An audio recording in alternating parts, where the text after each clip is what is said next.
मैं केशव राय विश्व हिंदी अकादमी से, और आज हमारा सौभाग्य है कि पवन मल्होत्रा जी ने हमारे कार्यक्रम यानी सभी का कार्यक्रम है विश्व हिंदी अकादमी का 5 दिवसीय मुंबई अंतर्राष्ट्रीय हिंदी लिट फेस्ट मुंबई के कई जगह PVR इस्कॉन जगह जगह होगा वो, और सर ने स्वीकृति दी है।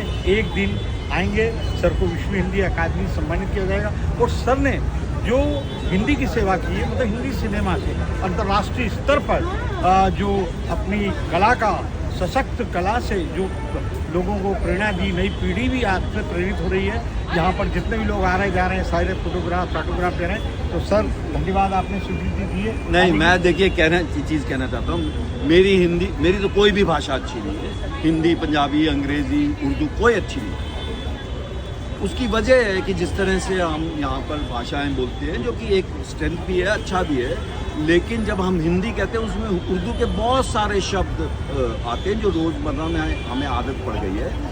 और मैं अभी जैसे एक बात कह रहा था कि कुछ उर्दू वाले ये भी कहते हैं कि आप हिंदी में गाना लिखोगे ना तो उसमें कुछ नहीं होगा, आज सज्जन मोहे अंग लगा लो, जन्म सफल हो जाए, है ना। और उर्दू के तो कितने सारे शब्द लोगों को समझ में नहीं आते हैं।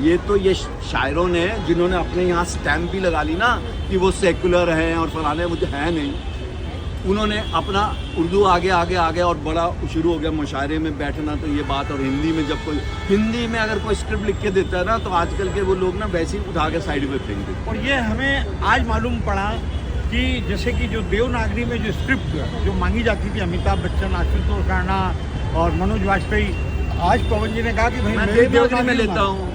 रोमन में हमें पहली बार तो याद ही नहीं होती, और अगर सिर्फ कोई रोमन में ही डायलॉग्स दे, डायलॉग्स की बात कर रहा हूँ, डिस्क्रिप्शन आप चाहे अंग्रेजी में दी, मैं अपनी स्क्रिप्ट के ऊपर हाथ से लिखता हूँ। और हिंदी आने वाले लोगों को हिंदी सिखाइए, वो हमारी संस्कृति है, बहुत ज़रूरी है। आने वाले लोगों को हिंदी जानना चाहिए, इस संस्कृति, इस देश की मिट्टी जानना चाहिए। और अगर आज कोई रोकता है तो उठ के खड़े होइए और अपने बच्चों को हिंदी से, इस देश की संस्कृति से, अपनी भाषाओं से, अपने कल्चर से, अपने रीति रिवाज से उनको पास लाइए।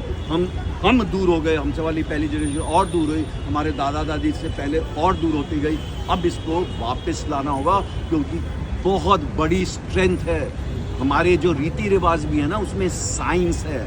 वो अलग बात है कि हमें साइंस नहीं पता है ना। मैं छोटी चीज़ पूछता हूँ, क्यों भाई तुलसी और पीपल और बरगद को बचाते हो? तो लोग कहते हैं पता नहीं क्यों, पूजा करने को बोलते हैं। ऐसे ही नहीं बोलते, पूजा करने का मतलब है उनको बचाइए, क्योंकि वो सबसे ज़्यादा ऑक्सीजन देते हैं। इस तरह के हज़ारों एग्जाम्पल्स हैं हमारी संस्कृति में। जो चीज़ें की जाती हैं उसकी कोई साइंटिफिक रीज़न है। और हमारे फेस्टिवल देखिए ना, कितने कलरफुल है।